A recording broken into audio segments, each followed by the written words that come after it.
Pittard, retired U.S. Army Major General. From what you know of the strikes, Iran is apparently, trying to rebuild or clean up. We're not sure, but they've sent heavy equipment to the site.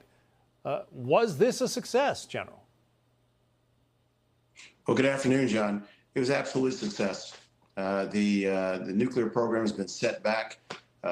Whether it's years or months, it doesn't matter. It was successful. The battle damage assessment.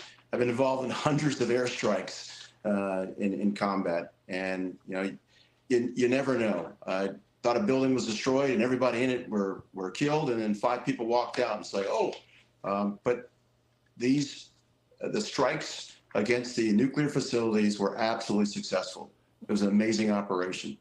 Amazing, and in some respects, the fact that it was kept so secret, despite the criticisms that have been lobbed against the president.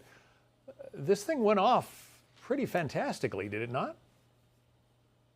It did. The OPSEC on it was great, and obviously we now have an historical opportunity for peace in the region. So, in the first Trump term, the 45th president of the United States, he launched the Abraham Accords.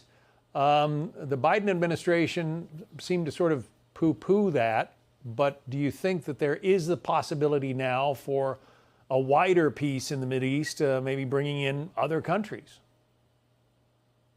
Yes, absolutely. In fact, if you look at the history of it, it really started with the Camp David Accords in 1978, when there was normalized relations between Israel and Egypt, and that was huge.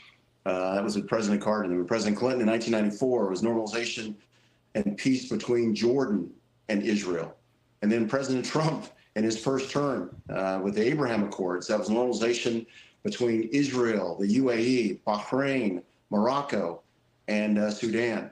Now is an opportunity to get the rest of the region on board, especially Saudi Arabia. Get Saudi Arabia on board, other countries will follow. But what also has to happen is a couple things. One is peace with Iran. Iran can never have nuclear weapons, so we know that. But also solving the Israel Gaza conflict to where is an equitable solution. That must happen, or Saudi Arabia will never have normalized relations with Israel. Talk about China and Russia. I mean, those are 2 other world superpowers, and they've done nothing, as far as we know, to help their friends, the Iranians. What does that say to you? Well, absolutely. I mean, Iran's friends and allies, Russia and China, where were they when Iran was attacked by Iran and the U.S.? So bottom line is Russia could do nothing. So they were discovered to what they are in the region. They're a paper tiger in the region. They're so involved with what's happening in Ukraine, they could do nothing to help Iran.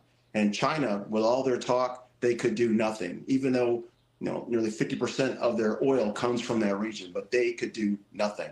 What has emerged here is the U.S. The U.S. as the key nation in the region for anything that's going to be positive or peaceful in the future. It's going to be up to the U.S. But one of the ominous rumblings about this attack is that it could bring on a military coup in Iran, that the Ayatollah might fall, but maybe you don't get a democracy like the United States would like to see. You get a military-run government. Do you see that as a probability or a possibility here? And what would that mean? What would that look like?